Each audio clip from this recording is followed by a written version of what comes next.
नाज़रीन, यूरोप से इसराइल के खिलाफ अमली इक़दामात की रिपोर्ट सामने आ रही है, जिसमें ना सिर्फ सैंक्शन लगाई जाएंगी बल्कि कई दीगर इक़दामात हैं और ये एक बड़ा टर्निंग पॉइंट साबित होगा। और इसके साथ साथ जब फ्रांस बरतानिया से ज्वाइंट फ़लस्तीनी रियासत को तस्लीम करने की बात भी सामने आ रही है और यमन ने नेवल ब्लॉकेड का ऐलान कर दिया है रेड सी के साथ साथ बहरा अरब के अंदर। यमन ने अनाउंस किया है कि बहरा अरब के अंदर हम नेवल ब्लॉकेड का ऐलान कर रहे हैं, कोई ऐसा जहाज यहां से नहीं गुजरेगा जो इजराइल की तरफ जा रहा होगा या जिसका इजराइल से कोई ताल्लुक होगा या जिस पर इजराइल की कोई जो कंटेनर्स अगर जा रहे होंगे वो भी हमारा निशाना होगा। हम बहरा अरब के अंदर नेवल ब्लॉकेड का ऐलान कर रहे हैं। ये एक बड़ी डेवलपमेंट है और जर्मनी ने यमन को धमकी लगाई है। इसी दरमियान जो ट्रंप इंतजामिया है वो अमेरिकन एम्पायर के लिए बड़े क्राइसिस पैदा कर रही है और अभी तक मुकम्मल इनइफेक्टिव साबित हुई है और उसने यूएस डॉलर की जो क्रेडिबिलिटी है उसको नुकसान पहुंचाया है। यूएस बॉन्ड जिसको सेफ हेवन कहा जाता था उसको जो है वो जो उसकी क्रेडिबिलिटी है वो हिट हुई है और इसके साथ साथ जो उसके इत्तेहादी हैं वो खुद इनसिक्योर फील कर रहे हैं और जो पब्लिक इमेज है जो वर्ल्ड के अंदर जो सॉफ्ट इमेज है वो मुतासर हुआ है, जिसमें सबसे बड़ा वाकया यूनाइटेड नेशन की जो आला ओहदेदार हैं उनके ऊपर जो सैंक्शंस लगाई गई हैं। इसके साथ ये इतना बड़ा क्राइसिस पैदा हो गया है कि समझ नहीं आ रही और ये पहली बार ऐसा हुआ है कि यूनाइटेड नेशन के ऊपर सैंक्शन लग गई हैं उसकी आला ओहदेदार के ऊपर और ये एजेंसी यानी कि फारिग हो गई। यूनाइटेड नेशन तो पैरालाइज हो गया ना, जब यूनाइटेड नेशन है ही अमेरिका के अंदर और अमेरिका ही उसके आला ऑफिशियल्स के वीजा रिवोक कर रहा है तो वो एजेंसी तो फारिग हो गई और उसकी कोई क्रेडिबिलिटी वापस नहीं बची। तो ये एक बहुत बड़ा बुहरान ट्रंप इंतजामिया ने खड़ा कर दिया है और इसके साथ आप जरा देखिए सैकड़ों और हजार या उससे भी प्लस जो है जो नासा के साइंटिस्ट हैं, नासा आप देख लें कि जो अमेरिकन टेक्नोलॉजिकल हेजेमनी है उसमें नासा का कितना बड़ा किरदार है। तो नासा के बहुत बड़े नंबर्स में, हिस्ट्री में सबसे बड़े नंबर्स के अंदर नासा के जो साइंटिस्ट हैं वो लीव कर रहे हैं। नासा के साइंटिस्ट जो है वो ट्रंप इंतजामिया की पॉलिसीज की वजह से लीव करने जा रहे हैं, क्विट करने जा रहे हैं और उनको भी यूरोप जो है वो और बाकी कंट्रीज इनवाइट कर रहे हैं। जिस तरह से बाकी रिसर्चर्स और साइंटिस्ट और यूनिवर्सिटी से प्रोफेसर जो है वो यूरोप पहुंच रहे हैं, तो अब नासा के सीनियर तरीन साइंसदान जो है वो भी नासा को क्विट कर रहे हैं। तो ये अमेरिकन एम्पायर ट्रंप इंतजामिया की पॉलिसीज की वजह से बहुत ज्यादा डैमेज हो रहा है और अमेरिका के अंदर इस बात के ऊपर शदीद तरीन कंसर्न पाया जा रहा है और एक भरपूर कैंपेन भी जारी है। और मागा वाले जो हैं वो इस वक्त देख रहे हैं कि नेतन्याहू यहां पर उसको डिनर दिया जा रहा है और यहां पर क्या प्लानिंग हो रही है और यूनाइटेड नेशन पर सैंक्शंस है, नेतन्याहू को जो है वो यहां पर घुमाया फिराया जा रहा है और अमेरिकन इकोनॉमी और अमेरिकन इमेज वो किस तरह से मुतासर हो रहा है। और ट्रंप बाकी जगहों से पैसा निकाल के जो है वो डिफेंस बजट में लेकर आ रहा है। तो डिफेंस बजट का करना क्या है इस टाइम? तो जो भी डिफेंस बजट है वो असल में आपका वॉर बजट है। तो ट्रंप कौन सी नई जंगों की तैयारी कर रहा है ये खुद अमेरिका के अंदर बड़ी डिबेट है। और ग्रोक जो है उसने जनाब अली जो ट्विटर का ग्रोक है जो फीचर मुतारफ करवाया ट्विटर ने, वो इतना इफेक्टिव साबित हुआ इजरायलियों के खिलाफ कि जो सेंचुरीज का जो प्रोपेगेंडा है वो सारा उसने सिर्फ 48 घंटों के अंदर उड़ा कर रख दिया है। कैसे इनका नेटवर्क काम करता है मुख्तलिफ मुल्कों के अंदर, खासकर अमेरिका में इनका सिस्टम कैसे काम कर रहा है और सेंचुरीज ये क्या करते रहे हैं, कैसे इन्होंने मुख्तलिफ नेशंस को पेनिट्रेट किया है, कैसे गवर्नमेंट्स को इन्फ्लुएंस करते हैं, वो ग्रोक ने जनाब सिर्फ 48 घंटों के अंदर अंदर इनका जो सेंचुरीज का प्रोपेगेंडा था वो उड़ा कर रख दिया है। ऑलरेडी तो एक कैंपेन चल रही थी, एक माहौल बना हुआ था, तो उसमें ग्रोक ने जो है वो और इलोन मस्क ने उसकी कोई मुखालफत नहीं की बल्कि वो ग्रोक की जो है वो तारीफ कर रहा है। तो ये सूरत हाल वहां पर है। जो इजरायली डिफेंस मिनिस्टर है उसने धमकी लगाई है दोबारा कि वो ईरान पर जो है वो हमला कर सकता है और ईरान जाहिर है कि इस पर मुसलसल तैयार है। और ईरान के जो फॉरेन मिनिस्टर हैं उनकी सऊदी अरेबिया में बड़ी अहम तरीन मुलाकातें हुई हैं। डिफेंस मिनिस्टर के साथ मुलाकात हुई है, फॉरेन मिनिस्टर के साथ, फिर एमबीएस के साथ, फिर जो है वो कल ही उनकी डिफेंस मिनिस्टर के साथ भी मुलाकात हुई है। तो आप जरा नोट करें, सऊदी अरेबिया ने कंडेम किया ईरान ने जो हमला किया अमेरिकन बेसिस पर और आज सऊदी अरेबिया इनवाइट कर रहा है। तो देखिए ये ममालिक बहरहाल इस बात को अंडरस्टैंड कर रहे हैं, और ये जो नेतन्याहू और ट्रंप बार बार विक्ट्री का नारा लगा रहे हैं ना कि हमने ईरान के ऊपर विक्ट्री हासिल की है, विक्ट्री हासिल की है, उसकी एक और बड़ी डायमेंशन समझे। अमेरिका तो यहां पर इसलिए बैठा हुआ है कि ईरान से तुमको खतरा है और मैं ईरान से तुम्हें बचाऊंगा।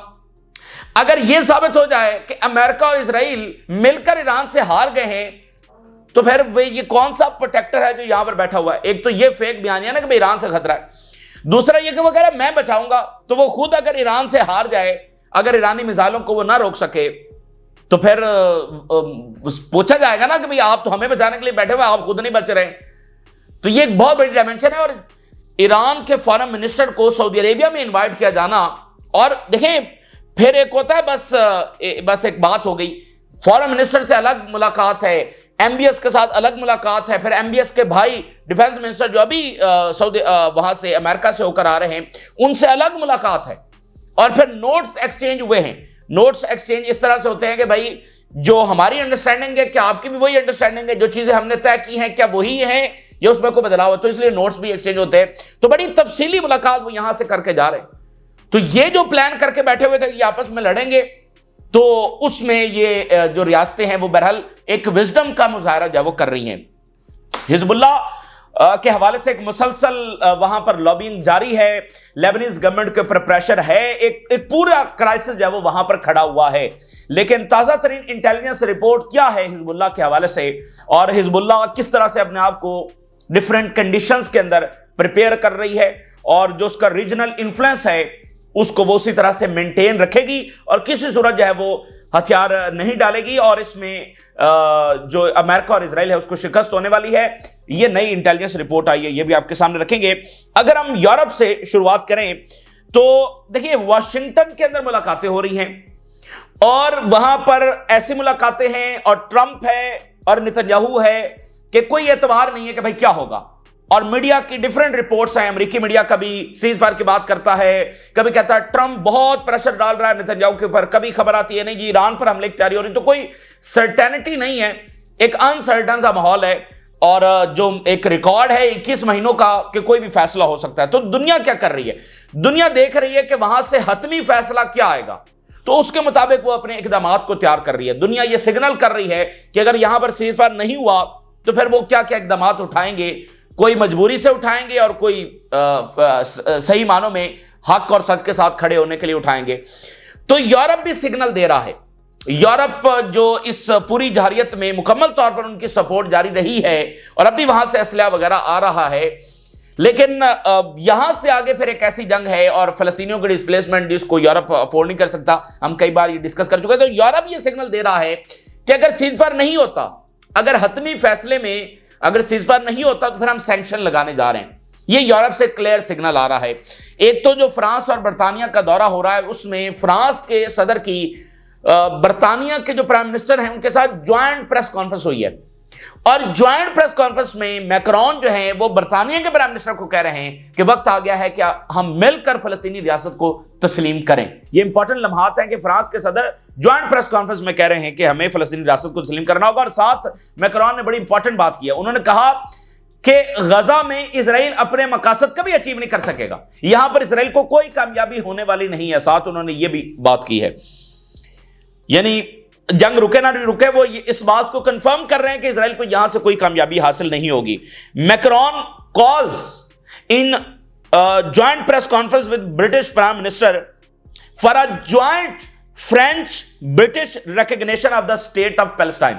फ्रांस और बरतानिया यूरोप की दो सबसे बड़ी ताकतें, और सेंचुरीज तक दुनिया की सबसे बड़ी ताकतें वो रही हैं, तो वो मिलकर फलस्तीन, और ये जो सारा इलाका है लेबनान, फिलिस्तीन, जॉर्डन, शाम, ये सारा इन्हीं के पास था, और इन्होंने फिर आगे अपनी मर्जी से लकीरें खींची कि ये इसका होगा, ये उसका होगा। हालांकि आप देखें तो बरतानिया ने बिट्रेल किया अरबों के साथ, और उनकी रिवायत है और वो सदियों तक यही करते आए हैं। अरबों से इनकी कमिटमेंट क्या थी कि अगर आप हमारे साथ मिलकर तुर्कों के खिलाफ लड़ेंगे तो फिर आपको ये इलाके दिए जाएंगे, आपकी अपनी जो सल्तनतें हैं, अपनी रियासतें हैं, वो कबूल कर ली जाएंगी। लेकिन इन्होंने उधर अलग मुआहदा, बल्फोर डिक्लेरेशन वो किया, ठीक है ना, वो खुफिया मुआहदा उधर भी किया हुआ था कि नहीं फलस्तीनियों में इनको लाकर बसाना था, लेकिन इधर जो है वो अरबों को यह कहा हुआ था कि ये सारे इलाके आपके होंगे। तो इन मुल्कों का फलस्तीनी रियासत को रिकॉग्नाइज करना उसकी ज्यादा अहमियत है, क्योंकि ये इशू पिछली सेंचुरी ही का है और इन्हीं मुल्कों का है, फ्रांस और बरतानिया का, खासकर बरतानिया का। Starmer announce that United kingdom and France will consider increase the size of their joint special military task force by 5-fold। अब आप देखें, इस दौरे का बुनियादी मकसद एक ये है कि अमेरिका के ऊपर डिपेंडेंस खत्म की जाए। तो साथ वो ये अनाउंस कर रहे हैं कि 5 गुना ज्वाइंट जो मिलिट्री प्रोजेक्ट्स हैं उसमें 5 गुना इजाफा किया जाएगा। ठीक है, तो ये एक बड़ी तब्दीली। तो देखें, यूरोप को जब अपनी पॉलिसी बनानी है तो फिर हर रीजन से अलग जाकर बात करनी है। जो पिछली पॉलिसी थी वो नहीं, अब नई बात करनी है, इन्वेस्टमेंट्स लेनी है, बहुत कुछ करना है। तो इसलिए वो एक यूरोप का अमेरिका से अलग होना, ये एक बड़ी तब्दीली है। Macron, the Gaza war is endless with no strategic goals and we need a political path toward a Palestinian state solution.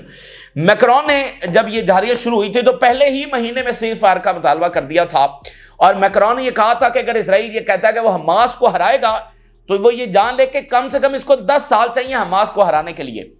यानी वो भी 10 साल से मुराद ये थी कि ये हमास को शिकस्त नहीं दे सकते। तो आज उन्होंने एक और इंपॉर्टेंट बात की है कि ये एंडलेस वॉर है, यानी यहां पर हमास है वो लड़ती रहेगी और इसमें कोई स्ट्रेटेजिक विक्ट्री, कोई सिक्योरिटी इजराइल को हासिल होने वाली नहीं है। ठीक है, तो यानी इसको आप एज एन एनालिसिस भी ले सकते हैं कि अगर सीजफायर नहीं भी होता तो फिर गजा का क्या मतलब, इजराइल को यहां पर कोई बड़ी विक्ट्री हासिल कर लेगा? तो मैक्रोन के मुताबिक नहीं करेगा। अच्छा, यूरोप जो है वो क्लियर अपना स्टांस बता रहा है, सिग्नल दे रहा है क्लैरिटी के साथ अमेरिका को कि अगर सीजफायर नहीं हुआ तो फिर वो क्या करेंगे। जनाब अली, खबर यह है कि 10 ऑप्शंस के ऊपर कम से कम काम हो रहा है, जिसमें सैंक्शंस हैं, असले की बंदिश है, वीजा रिस्ट्रिक्शंस हैं, यानी 10 ऑप्शंस हैं। साइंटिफिक कॉपरेशन, फंडिंग और जो है वो जो स्कॉलरशिप्स मिलती हैं, दीगर मराहत मिलती हैं, 10 ऑप्शंस के ऊपर इस वक्त काम हो रहा है और अगले वीक में उसके ऊपर हतमी फैसला कर लिया जाएगा। 10 options for diplomatic action against Israel. Reuter, the European external action service discussing impactful steps, खाली बातें नहीं, impactful steps such as suspending the partnership agreement between यूरोपीय यूनियन एंड इजराइल और सस्पेंडिंग टेक्निकल प्रोजेक्ट्स। पार्टनरशिप जो agreement है उसमें सारी चीजें आ जाती हैं, ट्रेड, आर्म्स ट्रांसफर, आगे पीछे सारा कुछ, और बिलियंस ऑफ डॉलर्स की फंडिंग इनको आती है। जो ये इनकी यूनिवर्सिटीज को और साइंटिफिक जो कॉपरेशन है वो भी सारा रुक जाएगा। तो 10 ऑप्शंस इस वक्त डिस्कस हो रहे हैं। तो कम से कम अगर हम देखें तो अमेरिका की पोजीशन तो कुछ और है और यूरोप की पोजीशन कुछ, तो कम से कम इजराइल के मामले में यूरोप और अमेरिका बयानात की हद तक तो बिल्कुल डिफरेंट साइड्स के ऊपर जाकर खड़े हो गए। वो कह रहे हैं हम गजा में ये बनाएंगे और गजा पे कब्जा होगा, फलस्तीनियों को डिस्प्लेस किया जाएगा। यूरोप ने अभी तक नहीं कहा, उन्होंने बिल्कुल इसको रिजेक्ट किया है। ठीक है, फलस्तीनी रियासत की अमेरिका ने कहा कोई यहां पर फलस्तीनी रियासत नहीं होगी, यूरोप ने कहा फलस्तीनी रियासत होगी और this is the only path. तो कम से कम बयानात की हद तक या बयानिए की हद तक तो एक तब्दीली आ गई। और मैं आपको बताऊं ये मामूली चीज नहीं है। देखिए, जब ऊपर से ये बात हो रही है कि गजा में जुल्म हो रहा है या हमने ये वाला रास्ता लेना है या फलस्तीनी रियासत को बार बार दोहरा रहे हैं, तो ये बात पब्लिक तक जा रही है ना। यूरोप के अंदर ऑलरेडी पब्लिक ही ने तो गवर्नमेंट्स को प्रेशराइज किया है। अब जब ऊपर वाली सतह के ऊपर इस बात को मान लिया गया है कि फलस्तीनी रियासत को माइनस नहीं किया जा सकता, तो फिर ये और बड़ा इंपैक्ट क्रिएट करेगा ना। और फिर मीडिया में इजराइल को डिफेंड करना अब नामुमकिन हो चुका है, और खासकर जब उनकी लीडरशिप अब बात कर रही है तो फिर मीडिया वाले कैसे करेंगे। तो ये एक इसकी इंपैक्ट है, यानी जो वो पब्लिकली आकर गजा की सपोर्ट, फलस्तीन की सपोर्ट की बात कर रहे हैं, सैंक्शंस की बात कर रहे हैं, तो इसका बड़ा इंपैक्ट है। तो देखते हैं कि अगले मतलब 24 से 48 घंटों में वाशिंगटन से हतमी फैसला क्या आएगा। और वो मैं आपको बता चुका हूं कि आखिरी हद तक वो गजा की जंग नहीं रोकेंगे। अगर जंग रुकेगी तो वो सिर्फ मजबूरी में होगी और शिकस्त चुके उनको हो चुकी है। और इतने बड़े फैक्टर्स हैं कि शिकस्त फाश है और कोलैप्स ऑफ इजराइल, उसकी तरफ मामला बढ़ रहा है। इजरायली फौजी अपनी जानें ले रहे हैं। सो वो सिर्फ मजबूरी के अंदर होगा। और अगर ये जंगबंदी नहीं होती तो फिर ये सैंक्शंस हैं और बहुत सारी चीजें हैं। नॉर्वे का स्टांस देखिए, the 2 million residents of the Gaza are trapped in a nightmare and the situation is dangerous and worsening with each passing day. रोज वहां पर हर रोज पहले से हालात खराब हो रहे हैं और इन्होंने कहा कि हम ये जो डिस्प्लेसमेंट है इसको रेजिस्ट करेंगे और किसी तौर पर कबूल नहीं करेंगे। यमन ने जनाब नेवल ब्लॉकेट लगा दिया है बहरा अरब के अंदर, सिर्फ रेड सी में नहीं। रेड सी तो फिर वो गया ना, उन्होंने 2 जहाज रेड सी में डबोए हैं। अब मेरा नहीं ख्याल कि वहां पर कोई और कंपनी आएगी, जिस तरह से उन्होंने जहाज गर्क ही कर दिए। तो अब ये बहरा अरब में वो कह रहे हैं कि हम निशाना बनाएंगे, ये तो बहुत मतलब बड़ी बात है ना। फिर रेड सी से तो बच के निकल जाएंगे, बहरा अरब से कैसे बच कर निकलेंगे? तो अब वो कह रहे हैं हम बहरा अरब के अंदर निशाना बनाएंगे, ये बहुत बड़ी एक्सपेंशन होगी। We will not allow any company to transport Israeli goods through the Red Sea, the Gulf of Aden and the Arabian Sea. बिल्कुल इसराइल के लिए कोई सामान इन तीनों जगहों से हम किसी सूरत जो है वो नहीं गुजरने देंगे। और जर्मनी जरा देखिए, जर्मनी के जो रोल है दुनिया में जंगों के हवाले से, उसके ऊपर हम बात कर रहे हैं और बड़ी तशवीशनाक सूरत हाल है कि वो ईरान पर हमले को शाबाश दे रहे हैं और गजा की जब बात आती है तो कहते हैं हम असलहा देंगे, और यूक्रेन में कहते हैं कि डिप्लोमेसी होगी नहीं, सिर्फ जंग के और मिलिट्री मींस के जरिए हम रशिया से निपटेंगे। तो अब जरा देखिए, जर्मनी कहता है कि ईरान जो है वो प्रेशर करे हुतीज पर और इन्फ्लुएंस उनको करे to stop their attacks on ships. अच्छा, जो हुतीज के हमले वो भी उन्होंने ईरान के ऊपर डाल दिए, यानी एक नया बयानिया तो काफी पुराना है, लेकिन अब जर्मनी फिर उस बयानी को इंडोर्स कर रहा है कि ये हुतीज जो है ये ईरान के कहने के ऊपर अटैक कर रहे हैं। तो भाई कर रहे होंगे तो इजराइल की तुम सपोर्ट कर रहे हो, ठीक है ना। और बाकी हुतीज अपनी प्रोडक्शन कर रहे हैं और एक अलग से वो फोर्स है। ईरान उनका इत्तेहादी जरूर है और ईरान उनको सपोर्ट करता है, लेकिन हुतीज अपने फैसले करते हैं, हिजबुल्लाह अपने फैसले करती है, हमास अपने फैसले करते हैं, सब एक दूसरे के इत्तेहादी हैं, ठीक है। और वो सिर्फ उन जहाजों को निशाना बना रहे हैं जो इसराइल के लिए सामान लेकर जा रहे हैं। वो इसराइल जिसके लिए आलमी अदालत फैसला दे चुकी है, यूनाइटेड नेशन डिक्लेयर कर चुका है कि ये मुल्क जेनोसाइड कर रहा है। तो ये जर्मनी का मतलब जो मामला है वो काफी खतरनाक है। जो फ्रांसिस्का एल्बनीज है, दुनिया उनके लिए खड़ी हो गई है और एक ट्रंप ने अच्छा भला बड़ा क्राइसिस पैदा कर दिया है जिसमें कोई जस्टिफिकेशन नहीं है। अमेरिकन मीडिया के पास कोई जस्टिफिकेशन नहीं है, वेस्टर्न मीडिया के पास कोई जस्टिफिकेशन नहीं है, ठीक है। और मतलब पूरी डिबेट है उनके मीडिया के ऊपर। एक अगर हम कहें तो एक तारीखी तब्दीली पब्लिक ओपिनियन की सतह के ऊपर हम देख रहे हैं। और न्यूयॉर्क में यूनाइटेड नेशन का हेडक्वार्टर है और न्यूयॉर्क के अंदर इलेक्शन भी हो रहा है जिसमें वो मेयर आ रहा है जो इसराइल को क्रिटिसाइज कर रहा है। तो ये सारे वाकयात उल्टा उस पब्लिक ओपिनियन को और ज्यादा बढ़ाएंगे। अगर आप अमेरिका का सोशल मीडिया फॉलो करें तो आप देखेंगे कि ये क्या हो रहा है, इतनी बड़ी तब्दीली इसराइल के हवाले से पब्लिक ओपिनियन में। तो एक तो ये है कि यूनाइटेड नेशन पैरालाइज कर दी है ट्रंप इंतजामिया ने कि जब सैंक्शन ही लगनी है, जब वीजाज ही रिवोक होने, तो यूनाइटेड नेशन की अहमियत क्या है। और देखें फिर वही बात के ताकतवर अपनी ताकत इस्तेमाल करते हैं। और लीबिया में हमने देखा जो जुल्म हुआ, बर्बरियत हुई, अफगानिस्तान में, शाम में, हर जगह पर हमने देखा। लेकिन एक चीज कभी आपने नोट की है, वो कहते हैं ये सब हमने इंटरनेशनल लॉ के मुताबिक किया है। वहां पर वेपन ऑफ मैस डिस्ट्रक्शन है, वहां पर फलाना है, वहां पर फलाना है, यानी एक कवर लेकर वो ताकतवर हैं, उसके बावजूद ये जरूरी है कि वो कवर लेकर एक काम करें। यहां पर तो आज की दुनिया भी मुख्तलिफ है और उनके पास कोई जस्टिफिकेशन भी नहीं है। मतलब वो यूनाइटेड नेशन के ऊपर सैंक्शन लगा रहे हैं। और देखें यूनाइटेड नेशन का हेडक्वार्टर न्यूयॉर्क में है, ये एक वर्ल्ड की अंडरस्टैंडिंग के साथ है, सब दुनिया मुतफिक है कि अच्छा वहां जब आप यूनाइटेड नेशन को सैंक्शन ही कर रहे हैं तो रशिया तो ऑलरेडी कह रहा है कि यूनाइटेड नेशन का हेडक्वार्टर यहां पर नहीं होगा। तो कल को ब्रिक्स भी ज्वाइंटली कह सकती है कि हम तो इनके साथ खड़े हैं और यूनाइटेड नेशन का हेडक्वार्टर वहां से शिफ्ट होना चाहिए।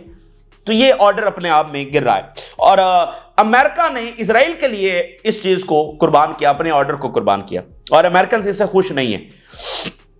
यूनाइटेड नेशन की हेडलाइंस जरा देखिए, उन्होंने कहा ये जो सैंक्शंस लगाई हैं दैट आर अनएक्सेप्टेबल, ये यूनाइटेड नेशन की स्टेटमेंट आई है, इज अ डेंजरस प्रेसिडेंट, ये खतरनाक तरीन प्रेसिडेंट जो है वो अमेरिका ने सेट किया है, ट्रंप इंतजामिया ने सेट किया है यूनाइटेड नेशन का जवाब, ठीक है ना। तो अमेरिका ने अपने आप को एक्सपोज किया है। एल्बनीज कह रही हैं I am the first UN official to be sanctioned for imposing Israel genocide crimes. तो वो प्रॉपर तरीके से डटी हुई हैं और दुनिया में बातें हो रही हैं और रिएक्शन आ रहा है। जवाद जरीफ जो कि ईरान के हाई ऑफिशियल और फॉरेन मिनिस्टर हैं, उन्होंने ट्वीट किया और एक तरफ एल्बनीज की फोटो शेयर की, एक तरफ अल-शरा की फोटो शेयर की और उन्होंने कहा कि आज की जरा दुनिया देख ले जिसमें अलकायदा और दाइश वाले और नुसरा फ्रंट वाले उनके ऊपर से सैंक्शन खत्म हो रही हैं और यूनाइटेड नेशन के ऊपर सैंक्शन लग रही हैं। ये आज की दुनिया, ये ट्रंप की दुनिया है। एक चीज होती है कि भाई हद ही पार होगी। अब आप देखिए कि उधर सेक्रेटरी ऑफ डिफेंस ने नेतन्याहू को पेंटागन में बुलाया और कहा कि मतलब जबरदस्त इस्तकबाल और पूरा एक वहां पर उसने ट्वीट किया कि मैं ऑनर के अंदर नेतन्याहू के और हमने जो कामयाब ऑपरेशन ईरान के खिलाफ किया है, ठीक है ना, मतलब वो नेतन्याहू जो वॉर क्रिमिनल डिक्लेयर्ड है उसके खिलाफ उसको ऐसे वेलकम किया जा रहा है, यूनाइटेड नेशन के सैंक्शन लग रही है, तो बात जो है वो कुछ बनती हुई नजर नहीं आ रही। फिर अमेरिका जो है वो हंड्रेड्स ऑफ स्टूडेंट्स को डिपोर्ट करने जा रहा है, ट्रंप इंतजामिया जो प्रो पैलेस्टाइन है, और उनको रिकॉग्नाइज कौन कर रहा है कि इसको करना है, इसको करना है? इजरायली जो वहां पर वेबसाइट्स हैं वो डाटा दे रही हैं। अब मतलब आप जरा अंदाजा करें कि अमेरिका अपनी डिपार्टमेंट्स के ऊपर भी रिलाय नहीं कर रहा, इजरायली वेबसाइट्स बता रही हैं कि इसको करो, इसको करो। ये अमेरिका के अंदर सूरत हाल है। और जो अमेरिकी यूनिवर्सिटीज हैं वो कॉरपोरेशंस बन चुकी हैं, यानी अब वो फंडिंग कट हो गई है, फीसेस अब बढ़ाना पड़ रही हैं, खर्चे और मामलात, मतलब वो पूरा डिस्टेबलाइज उनका माहौल हो गया यूनिवर्सिटीज के हवाले से, वो बस कॉरपोरेशंस बन गई हैं। और दूसरी तरफ जो है नासा के हवाले से आज क्या खबर सामने आई है, नासा के 2000 साइंटिस्ट लीव करने जा रहे हैं। ये इतनी बड़ी खबर है, एक एक साइंसदान की क्या अहमियत होती है ये हमने देखा है। और 2000 साइंसदानों का नासा को लीव करना, और लीव करके जाहिर है कि वो यूरोप जाएंगे, आगे पीछे उनको ऑफर्स आएंगी, तो अपने लोगों को रिमूव किया जा रहा है, पैसा वहां से निकालकर डिफेंस बजट में डाला जा रहा है और इजराइल को दिया जा रहा है। तो खुद अमेरिकन इस वक्त सर पकड़ के बैठे हुए हैं कि ये ट्रंप साहब ये किस डायरेक्शन में लेकर जा रहे हैं।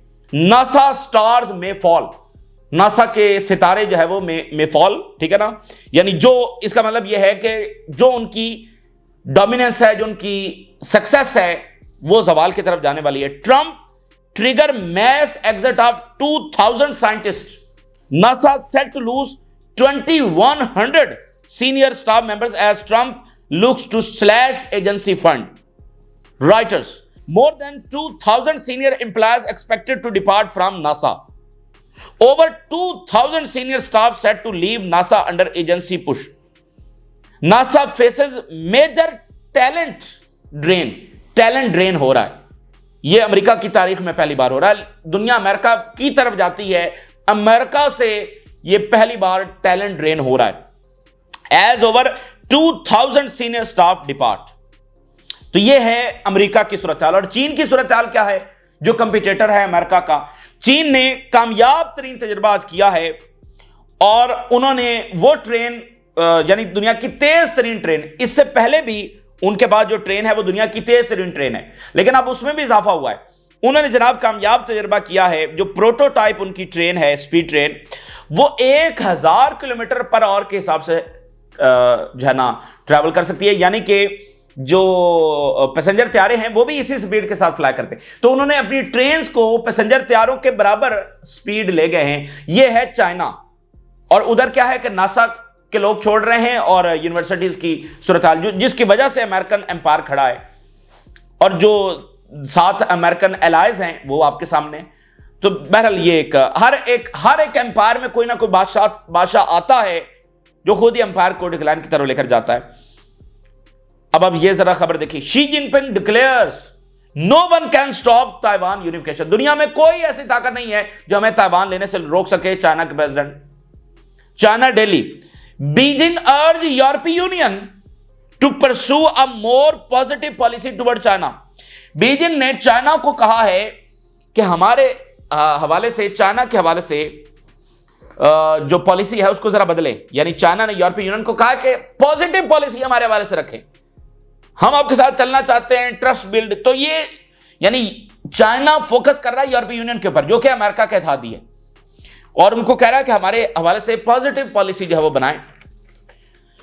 और यूक्रेन की जंग इस तरह से खराब हो गई है कि जो ड्रोन्स हैं वो पोलैंड बॉर्डर्स तक अब गिरना शुरू हो गए। ये पहली बार हो रहा है इस पूरी जंग के दरमियान, ड्रोन्स पोलैंड बॉर्डर के ऊपर, जो कि नेटो का मेंबर है, वहां पर गिरना शुरू हो गए। और पोलैंड ने यह भी कहा था कि हम न्यूक्लियर बनाएंगे, ठीक है, तो मामलात वहां पर खराब हैं।